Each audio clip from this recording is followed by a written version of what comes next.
माँ बदल गई। कहानी उस घर की है जहाँ बहू और बेटी को एक माना जाता था, लेकिन फिर अरे शिखा बेटा, तू रसोई में क्यों घुसी रहती है? जा, रोटी मैं बना लूंगी। नहीं नहीं माँ जी, आप बैठिए, बस सारा खाना बन ही गया है। श्वेता को बोल देती हूँ, वो खाना लगा देगी सबका। सॉरी भाभी, मेरे पास वक्त नहीं है। माँ, मुझे पैसे देना, पार्लर जाना है। हाँ हाँ चली जाना, भाभी को भी ले जाना। वो भी जाने को बोल रही थी पार्लर, पर पहले ना मदद कर दे उसके खाना लगाने में। देख माँ, वो बहू है, उसे बहू रहने देना, इतना सर पर मत चढ़ा भाभी को। श्वेता, ज्यादा मत बोला कर। बहू और बेटी में कोई फर्क नहीं होता है। जा जाकर काम कर। ननद को माँ का भाभी से इस तरह प्यार करना बिल्कुल अच्छा नहीं लगता। वो बार बार किसी न किसी तरह माँ को भाभी के खिलाफ भड़काती रहती, लेकिन कोई फायदा ना होता। एक रोज, अरे बेटे किशन, जा बहू को कहीं घुमा कर ला, सारा दिन घर में काम करती रहती है। हाँ हाँ माँ, हम लोग जा रहे हैं ना गोवा। अच्छा जी, भाभी ने तो हमें बताया भी नहीं। वैसे तो सारी पंचायत करती है, ये गोवा वाली बात क्यों छुपा गई हमसे? अरे क्योंकि उसे खुद नहीं पता था बहन। मुझे टिकट सस्ती मिल रही थी तो मैंने बुक कर दिया। हाँ शिखा, पैकिंग कर ले, संडे हम जा रहे हैं गोवा। दोपहर में शिखा पैकिंग कर रही थी कि सास आ जाती है।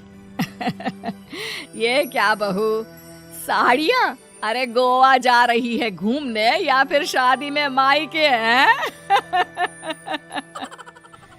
माँ जी, ऐसा कुछ है ही नहीं, समझ में नहीं आ रहा क्या रखूं कपड़े में। अरे तेरी और श्वेता की साइज तो एक ही है, उसके कुछ मॉडर्न कपड़े ले ले, आकर लौटा देना।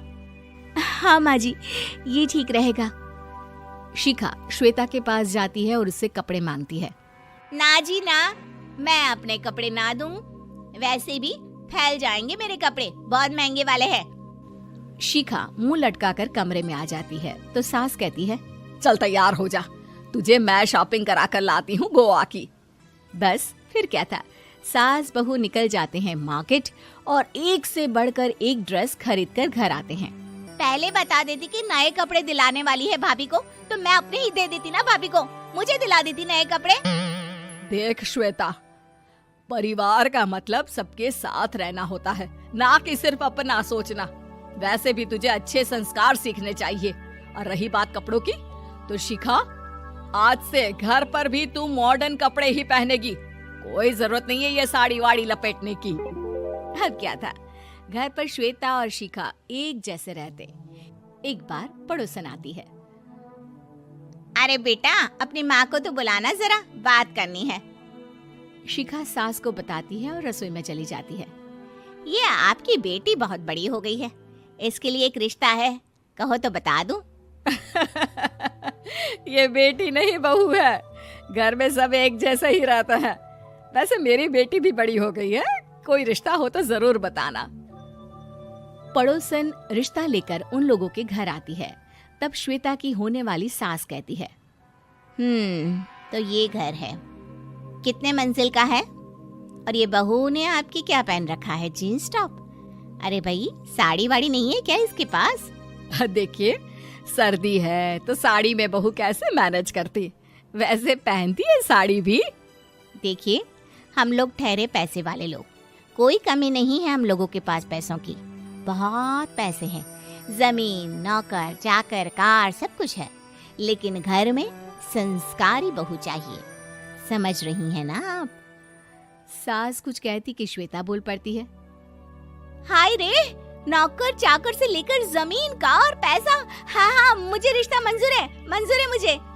अरे रुक जा श्वेता, मैं बात कर रही हूँ ना। देखिए, हम लोगों के घर इतनी आजादी नहीं मिलेगी। अरे हाँ कर देना माँ, हाँ कर दे जल्दी से। सास क्या करती, बेटी की शादी ऐसे घर में कर देती है जहाँ ना उनके विचार मिलते हैं और ना ही आचार। शादी के बाद एक रोज फोन पर, श्वेता बेटा, एक बार घर आ जा, बहुत दिल करता है तुझे देखने का। माँ, वो घर पर बहुत काम होता है, कैसे आऊँ?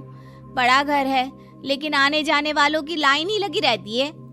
बेटा मैं तो जानती थी उस घर का हाल, लेकिन तू ही नहीं मान रही थी। माँ देख, हर घर का यही हाल है।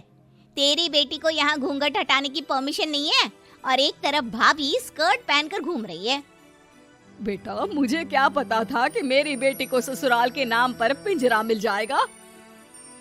अच्छा माँ, फोन रखती हूँ, सास को गर्मा गर्म रोटी खिलानी है। तुम लोगों की तरह नहीं कि एक रोटी बनाओ, एक सब्जी बनाओ, फिर सारा दिन फ्री होकर घूमो। सास फोन तो रख देती है, लेकिन सोच में पड़ जाती है कि एक तरफ बेटी जिसे कोई आजादी नहीं, वहीं दूसरी तरफ बहू जिसे देखकर लगता ही नहीं कि उसकी शादी भी हुई है। अगले रोज। शिखा, अरे ओ शिखा। हाँ माँ, क्या हुआ? कुछ चाहिए आपको? मैं जिम जा रही थी।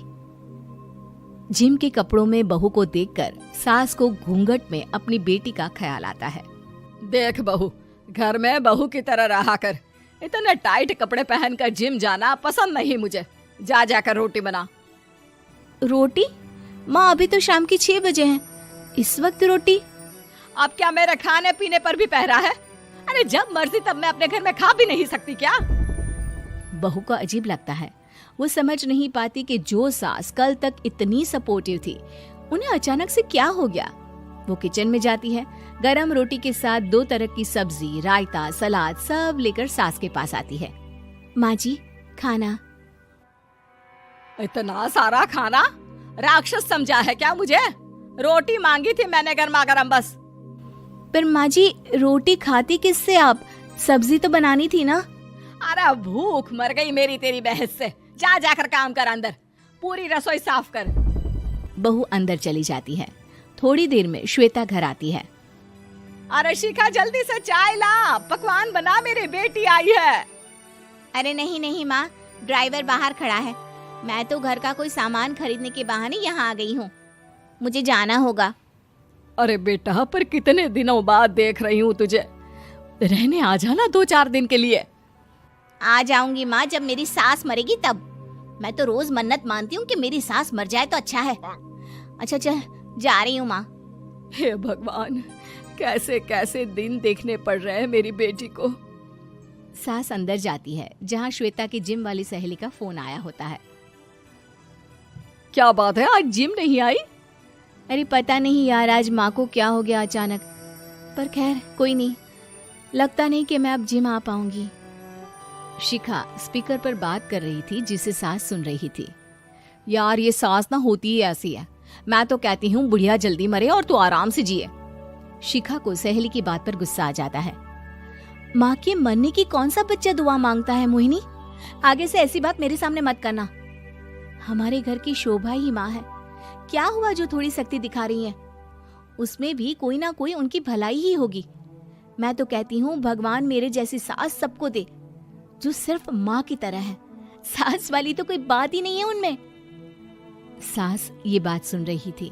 उनकी आंख में आंसू आ जाते हैं कि क्यों वो बेटी की किस्मत में बहू को भी भागीदार बना रही थी। शिखा, अरे ओ शिखा, क्या हो गया? जिम नहीं जाना क्या?